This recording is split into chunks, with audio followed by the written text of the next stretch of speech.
Est-ce que toi aussi t'as déjà passé 2 heures sur TikTok en te disant que juste après t'allais bosser et en fait tu te rends compte qu'il est déjà 17 h? Ou alors t'as tellement attendu pour te mettre à bosser qu'au final t'as rien fait? Eh bien ça s'appelle la procrastination et on en est tous victimes à un moment ou à un autre dans notre vie.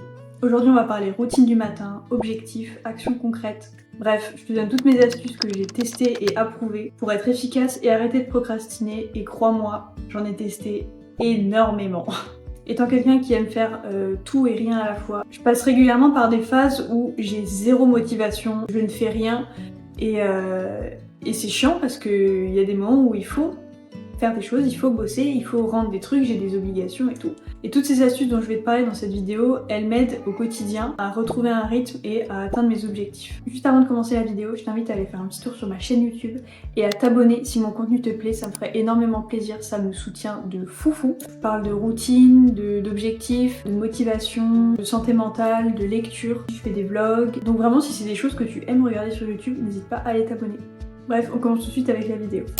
Il y a une différence entre se réveiller, repousser son réveil, prendre ton téléphone, scroller sur TikTok pendant des heures, et se réveiller, prendre le temps d'émerger, s'étirer, se lever, faire son lit, etc. La seule différence qu'il y a entre ces deux habitudes, c'est que dans l'une, tu es passive, et dans la deuxième, tu es active. Tu es maître de tes actions. Ce que je te propose, c'est de te mettre en action, de faire une mini-action dès le matin pour créer un élan dans ta journée. Ça va te mettre dans un bon mood, tu seras dans un bon dynamisme, tu seras beaucoup moins fatigué parce que tu auras une routine active et non passive comme tu l'aurais si tu te levais en scrollant sur TikTok ou en essayant de repousser ton réveil un maximum. Ça c'est vraiment une routine qui est pas ouf. Et c'est con, mais si tu passes les premières minutes de ta journée à rien faire, en fait tu lances direct une mauvaise dynamique dans ta journée. Il n'y a pas besoin de faire de grandes choses, parce que bon, on est le matin quand même. Moi je suis pas du matin, donc je veux dire je comprends totalement, hein, on va pas non plus aller faire du sport ou je sais pas quoi, mais juste le fait de donner un rythme, de faire son lit ou de s'étirer, de peut-être lire quelques pages d'un livre, planifier sa journée, faire sa to-do, enfin bref, ça c'est vraiment comme tu le sens, mais c'est juste un tout petit truc qui te met le bon pied dans la journée en fait. Et ça change tout parce que ton cerveau il enregistre que ta journée est lancée. Le deuxième conseil que je peux te donner, ça va avec ce qu'on a dit tout à l'heure, le fait de prendre ton téléphone directement quand tu te réveilles, c'est pas ouf. On l'a tous fait, on le fait tous, ça m'arrive encore de le faire parfois, j'essaye de pas le faire, mais c'est vrai qu'il y a des moments où bon bah l'addiction est plus forte, mais on peut réussir à diminuer, c'est pas impossible. Le réflexe du téléphone c'est un piège. Parce que de 1, tu vas perdre énormément de temps sans t'en rendre compte, parce qu'une fois qu'on est sur TikTok ou sur les réseaux, on se rend pas compte du temps qui passe, donc tu peux perdre facilement 2 heures de ta journée. De 2, ton cerveau il est plus passif, il se prend énormément d'informations dans la gueule qui sont pas forcément utiles. Et de 3, ça te met dans une dynamique passive, donc ça te met dans une dynamique qui est pas forcément la meilleure pour commencer ta journée.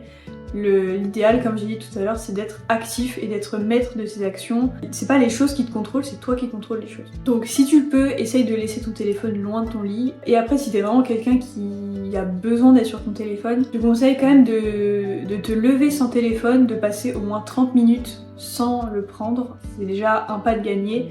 Et après, tu verras que petit à petit, tu vas réussir à le prendre de plus en plus tard, voire des fois à l'oublier.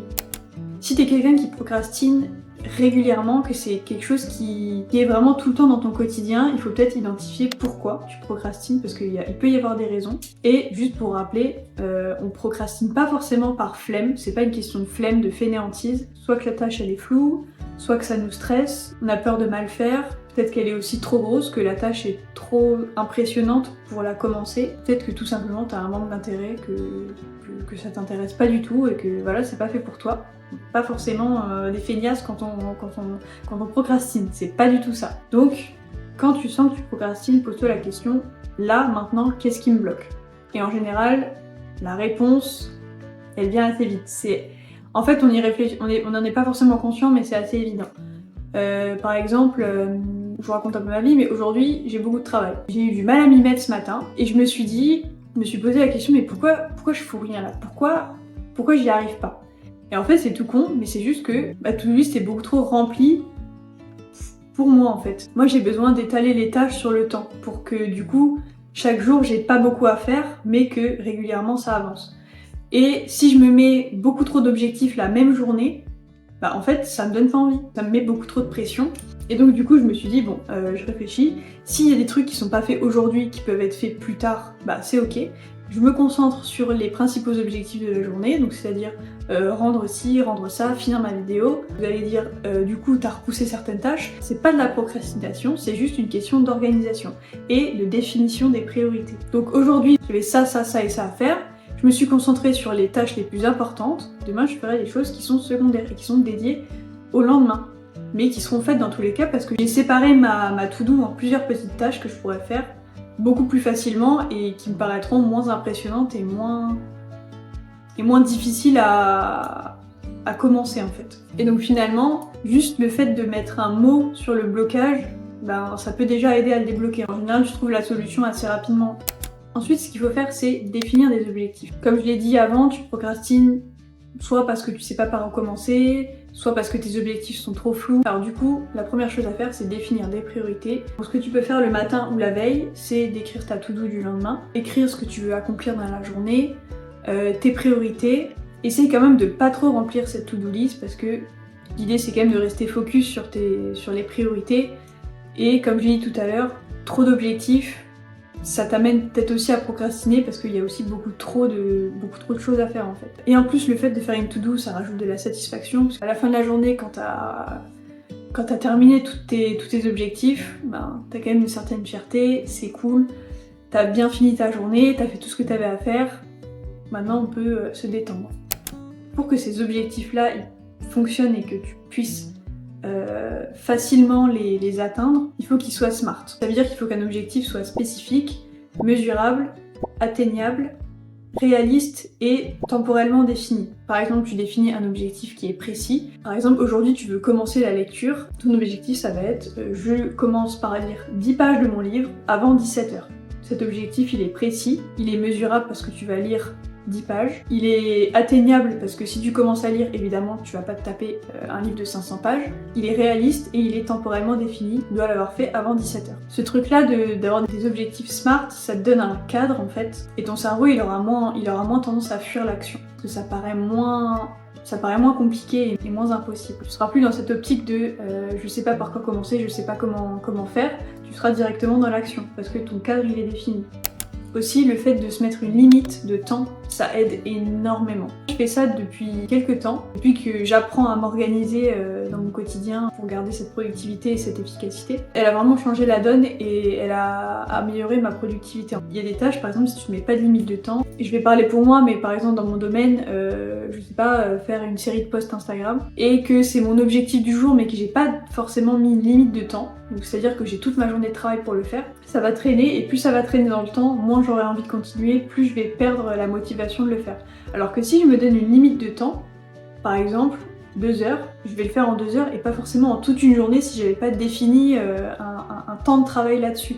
Et c'est fou parce qu'on se rend pas compte du nombre de tâches qui pourraient prendre beaucoup moins de temps si on se donnait une limite, une deadline. La méthode qui se rapproche de cette astuce, c'est la méthode Pomodoro.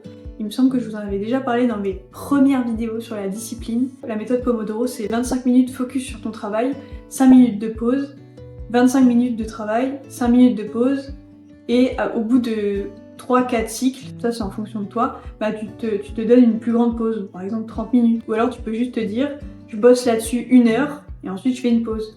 Là, je bosserai dessus 30 minutes, et ensuite j'arrête. Et ça, honnêtement, c'est game changer. Franchement, je fais ça tout le temps quand je suis en jour off et que je dois quand même faire du montage et tout. Si j'ai toute la semaine pour monter, ben, je vais me dire, par exemple, mercredi, je me donne 2 heures pas plus pour bosser sur mon montage. Jeudi, 2 heures pas plus. Vendredi, 30 minutes, comme ça, tout est bouclé. Et je sais que pendant ces 2 heures-là, j'aurai taffé à fond et ensuite je pourrais profiter de ma journée, profiter de mon jour de congé. Et du coup, le fait de se donner des deadlines, ça te donne aussi un cadre. On a bien compris que le cerveau, il avait besoin d'un cadre pour fonctionner et pour agir de façon productive, parce que justement sans cadre, ben, on sait pas où on est, on sait pas quoi faire, on sait pas comment faire. Et ce que tu peux faire aussi, c'est ce que je fais depuis 2 semaines et je trouve que c'est pas mal en vrai, parce que ça m'incite quand même à le faire, c'est de se bloquer des créneaux pour bosser. J'ai mon planeur, j'essaye de programmer au mieux ma journée pour être sûre que j'oublie rien. Donc par exemple là on a le jeudi 10, sport 13h, montage 14h, et tout ça c'est des petits trucs, c'est tout bête, mais le matin quand je vais arriver sur mon ordi et que je vais voir ma to-do, mon planeur, je vais tout de suite savoir comment ma journée va s'articuler, ce que je vais devoir faire et à quelle heure je dois le faire. Bien sûr, c'est du à peu près. On n'est pas là pour se mettre la pression de devoir faire ça absolument à 13h. C'est juste pour donner un cadre et pour te dire que j'ai à peu près tant de temps pour faire ça, j'ai à peu près tant de temps pour faire ça.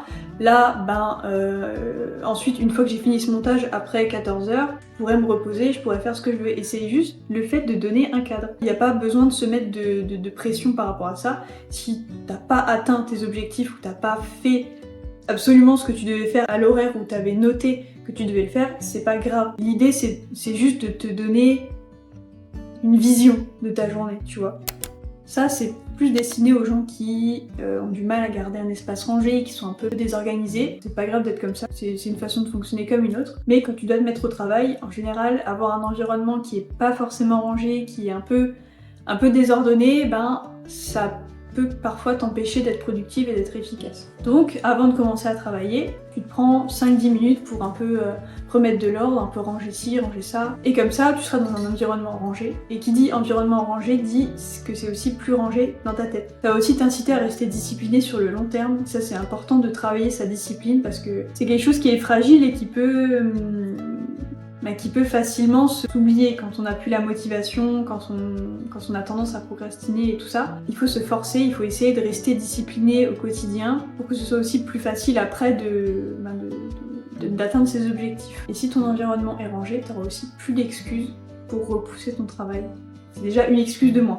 Et ensuite, le fait de ranger, sur le long terme, ça va devenir un rituel déclencheur qui va dire à ton cerveau que à partir du moment où tu ranges, c'est que tu vas travailler, il va l'associer au travail. Tu vas naturellement mettre ton cerveau dans un process de concentration et je me mets dans ma bulle et je vais bosser. Du coup, la procrastination, c'est vraiment pas une question de flemme, il faut vraiment se mettre ça dans la tête, mais avec des petites actions simples que tout le monde peut mettre en place. Tu peux reprendre le contrôle de ta routine, reprendre un rythme, être plus productive, être plus efficace et tout. Et je précise, pour un peu déculpabiliser tout le monde, tu n'as pas besoin d'être productif 24h sur 24, 7 jours sur 7. On n'est pas des robots non plus, mais juste le fait de te créer un rythme que tu vas respecter, un rythme qui va te mettre dans un bon mood aussi, c'est important d'avoir un rythme qui nous fait du bien, qui correspond à ce qu'on aime et à notre façon de vivre. C'est tout ça qui va faire que tu vas atteindre tes objectifs, que tu vas être beaucoup plus heureuse, que tu vas retrouver la motivation et tout ça. Alors si t'es quelqu'un qui procrastine beaucoup, dis-moi en commentaire quelle est ta plus grosse source de procrastination. Moi personnellement, ce serait un manque de clarté, un manque de définition de mes objectifs. Ça c'était vraiment le truc qui me bloquait parce qu'en fait je savais jamais par quoi commencer, comment mettre le pied à l'étrier et en fait avec toutes ces petites astuces quotidiennes, j'ai réussi à avoir un peu de structure, une routine qui me convient même si elle n'est pas parfaite. J'espère que ces conseils pourront t'aider comme moi, ils m'aident au quotidien. Si c'est le cas et que cette vidéo t'a plu, n'hésite pas à liker, à t'abonner à la chaîne, à laisser un petit commentaire et à activer la cloche pour ne louper aucune de mes vidéos. Un petit mot pour les personnes qui me suivent, vraiment merci du fond du cœur. Je suis trop contente qu'il y ait des gens qui soient intéressés par mon contenu. Ça me motive encore plus à faire ce que j'aime et à proposer du contenu qui me plaît. Vraiment n'hésite pas à me soutenir, c'est gratuit pour toi et moi ça me fait extrêmement plaisir. Bref, sur ce, on se retrouve vendredi prochain à 18h pour une nouvelle vidéo. Bisous!